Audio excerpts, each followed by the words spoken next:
안녕하세요. 한말씀 읍조리교 장인선 목사입니다. 말씀을 읍조리면 어떤 일이 벌어지고 어떤 은혜가 있을까요? 말씀 읍조리는 것이 우리에게 어떤 그런 능력으로 나타날까요? 오늘 로마서 12장을 보면요. 14절부터 21절에 제일 순종하기 힘든 말씀이 쫙 깔려 있습니다. 그 말씀을 중심으로 해서 말씀을 읍조리면 어떤 은혜를 받게 되는지, 어떻게 변화되는지 말씀을 드리려고 합니다. 첫 번째는요. 말씀이 나를 인도하는 걸 경험하게 됩니다. 예를 들면 너희를 박해하는 자를 축복하라. 축복하고 저주하지 말라. 이게 됩니까? 한번 생각해 보세요. 너희를 박해하는 자를 축복하라. 축복하고 저주하지 말라.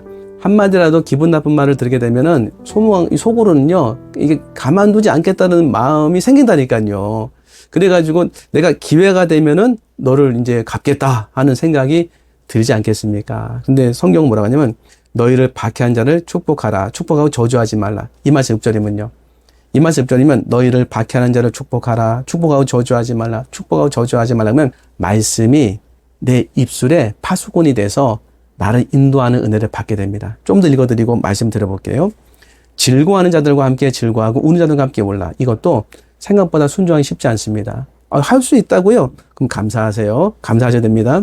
리듬을 같이 타는 거죠. 즐거워하는 자들과 함께 즐거워하고 우는 자들과 함께 올라. 제가 예전에 신학교 다닐 때 주일 사역 끝나면은 이제 기숙사에 가서 같이 이제 친구들과 같이 얘기도 하고 이제 잠을 자거든요. 근데 기숙사에 가는데 애들이 뭐 통닭을 시켜 먹은 거예요. 그리고 저 올 때 보니까 거의 다 먹었어요. 그러면 들어가가지고 통닭 먹었니? 얼마나 뭐 수고 많아. 이러면 되잖아요.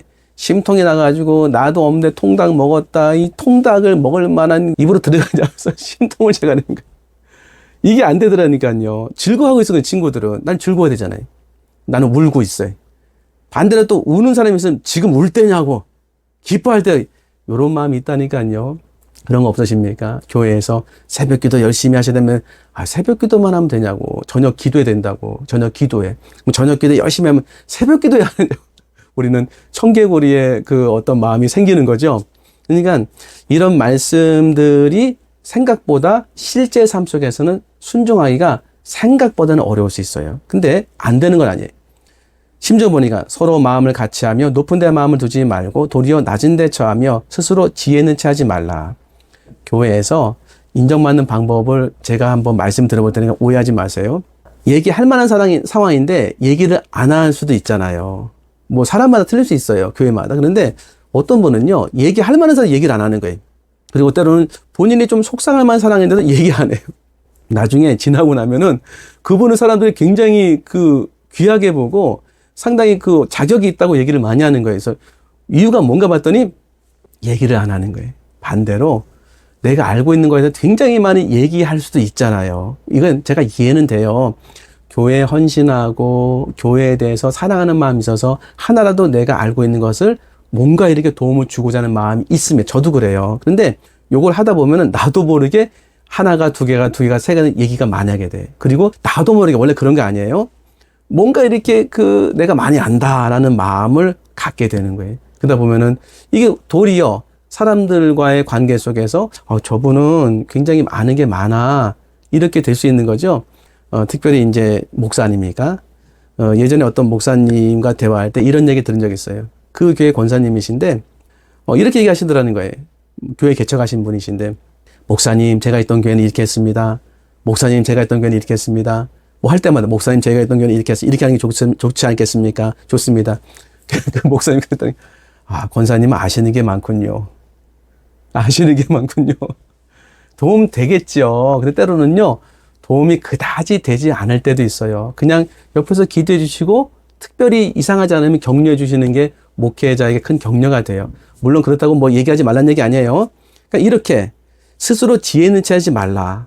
아무에게도 악을 악으로 갚지 말고 모든 사람 앞에서 선한 일을 도모하라. 저희가 읍조리기 할 때에 지난주 읍조리기 말씀이 이제 노하기를 더디하는 자는 용사보다 낫고 자기의 마음을 다스리는 자는 성을 빼앗는 자보다 나으니라. 이렇게 말씀을 읍조리다가 어떤 일이 벌어지냐면 차가 늦게 가는 거예요. 끼어 들어온 게 아니라. 너무 늦게 가는 거예요. 그래가지고 제가 속으로 아니 이게 뭐 하는 건가?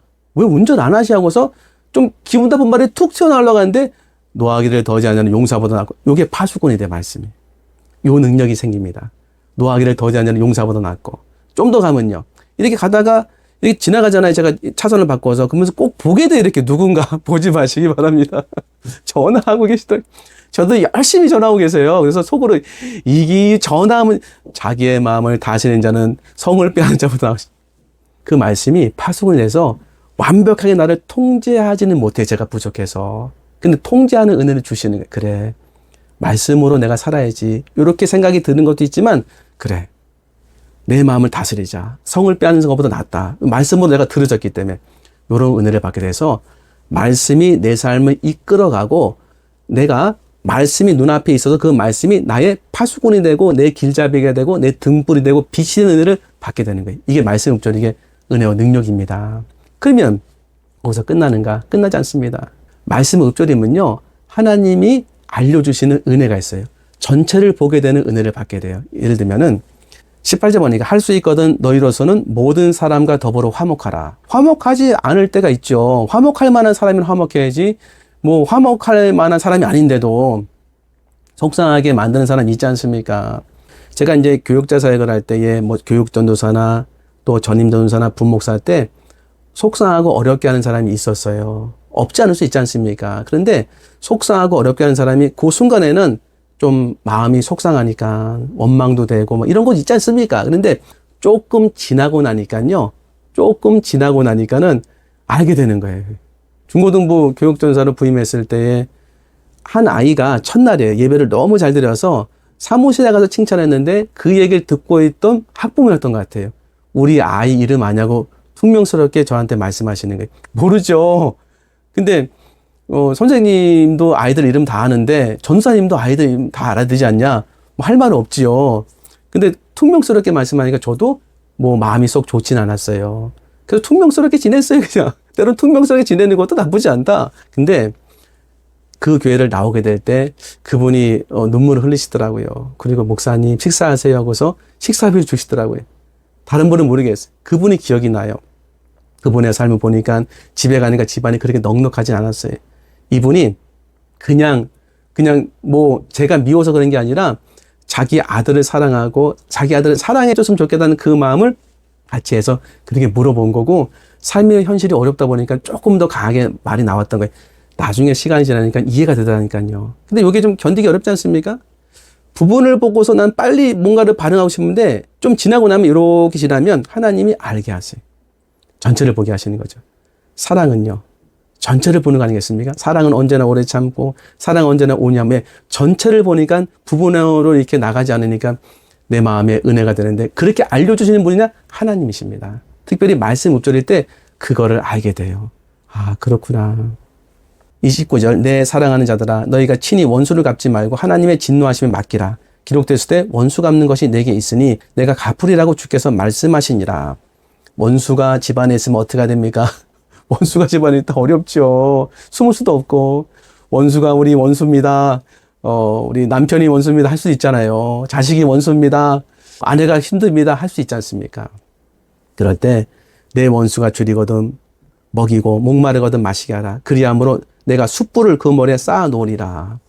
이 말씀이 원수가 배고프면 먹을 거 주고 목마르면 마실 거 주라는 거예요. 그래서 그가 스스로 마음에 돌이킴이란 뜨거워진다는 거예요. 이게 뭐냐면 뭔가 마음속에 자책이 된다는 거예요. 내가 이렇게 하면 안 되는데, 머리에 숯불 놓으면 얼마나 뜨겁습니까? 그 영혼이 뜨거워진다는 거예요. 뭔가 마음속에 이제 회개가 일어나는 거죠. 그래서 이게 십자가의 방법이고 이게 하나님의 방법이고 이게 성령이 나한테 인도하시는 은혜의 방법이에요.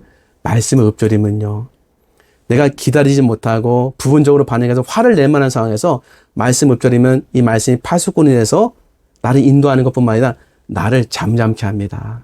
말씀 읍조리면 어떤 은혜가 있습니까? 읍조리면서 자꾸 말씀이 나에게 은혜를 주세요. 악에게 지지 말고 선으로 악을 이기라. 맨 맞은 말씀이거든요. 악에게 지지 말고 선으로 악을 이기라. 악에게 지지 말고 선으로 악을 이기라. 아, 그렇지. 나는 악에게 지지 말아야지. 지금까지 악을 악으로 내가 대했네. 내가 악으로 악을 대하면 안 되지. 악을 악으로 대하지 말아야지. 악으로 대하는 것이 아니라 선으로 악을 이겨야지. 맞다. 나는 선으로 악을 이길 것이다. 나는 나에게 힘들게 하는 사람, 배고플 때 먹을 거 주고 목마를 때 마실 거 주고, 이렇게 하나님 말씀이 나를 이끌어가면 은혜를 주세요. 그리고 기다릴 수 있는 믿음을 주십니다.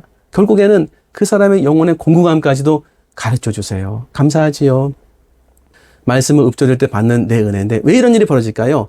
말씀은 영의 양식이기 때문에, 진리의 검이기 때문에, 진리의 말씀이기 때문에. 그래서 밥을 입으로 먹으면 육체가 건강해지는 것처럼 말씀을 입으로 먹어서 읊조려서 먹으면 영이 건강해져서 내 영이 건강해지면 수용력이 좋아지고 마음이 건강해지면서 수용력뿐만 아니라 평안이 임해서 받아들이기가 쉬운 거예요.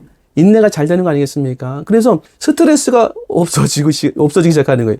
분노가 많이 사그러지고 기다려지는 거죠. 얼마나 좋겠습니까? 실제로 저는 이런 것들을 경험하고 있어요, 지금. 물론 제가 뭐 완벽하다, 뭐 뛰어나다, 절대 그렇지 않습니다. 부족한 인간입니다. 근데 이전과 다른 게 뭐냐면, 말씀이 내 영의 양식이 되니까 영이 점점 건강해져요. 영이 점점 살아납니다. 영이 점점 하나님 바라보게 돼요. 영이 점점 주님을 찬송하게 되더라고요. 오늘 예배 혹시 오늘 주일에 제가 찍거든요. 주일인데 예배 잘 드리셨습니까? 예배가 좀 잘 되시던가요? 예배가 안 되면은 왜 그 안 되는 이유가 있을까요? 한번 생각해 보세요. 내가 하나님과 그의 말씀, 다른 말로 하면 하나님이 바로 말씀 아니십니까? 말씀이고 하나님이신 거죠.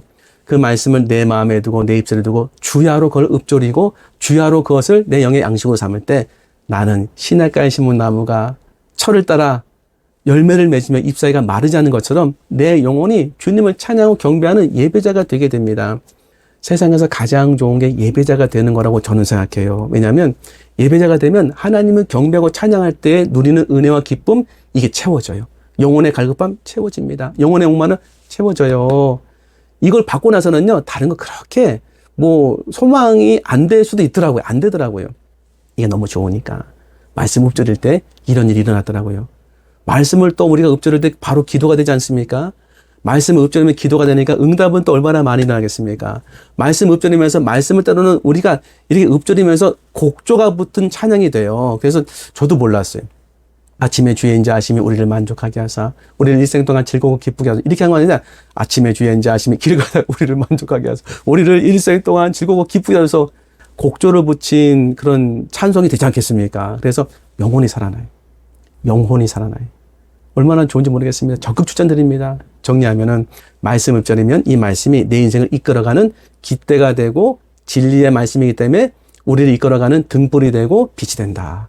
말씀 읊조리면은 그 말씀 읊조리면서 내 마음에 평안을 얻게 되고 영혼의 안식을 얻게 되면서 영혼이 건강해집니다. 밥을 먹었기 때문에. 또 말씀 읊조리면요, 하나님을 예배하는 예배자가 되게 하십니다. 말씀 읊조리면요, 내 입술에 말씀의 검이 생겨서 사단을 이기는 능력이 주님으로부터 오더라고요. 적극적으로 추천드립니다. 아브라함을 제가 영상을 찍었는데 아브라함이 창세기 12장에 하나님 부르셨어요. 소명장이거든요. 내가 너를 열국의 아버지로 세우겠다. 자식 한 명도 없는데 그 말씀을 따라서 나왔어요. 아브라함은 한 말씀을 갖고서 그 말씀을 끊임없이 믿음을 굳건하게 만드는 가장 중심적인 재료로 사용한 것입니다. 아브라함은 평생 한 말씀을 살았습니다. 나를 인도하는 한 말씀을 내가 받아야 될 필요가 있더라고요. 나를 이끌어가는 평생의 한 말씀 하나님 주시기 원하십니다. 그 한 말씀이 딱 주어질 때 아브라함처럼 믿음의 사람이 되고 영의 사람이 되고 은혜의 사람 되지 않겠습니까? 그 한 말씀을 받기에 너무나 좋은 게 한 말씀 읊조리는 겁니다. 적극적으로 권면드립니다. 여기까지 보셨다고 한다면 한 말씀 읊조리기에 동참하시고, 그리고 한 말씀 읊조리는 지금 분들은 읊조리기 방에 오셔서 꼭 하나라도 한 번에도 올리셔야 돼요. 10번 했으면 10번 올리시고, 그게 너무너무 중요합니다. 하나님이 그때 은혜 주십니다. 잘하시는 분들 수고 많으셨습니다. 긴 영상 시청해주셔서 감사합니다. 다음번에 더 좋은 영상으로 인사 올리겠습니다. 또 구독도 부탁드리겠습니다. 감사합니다.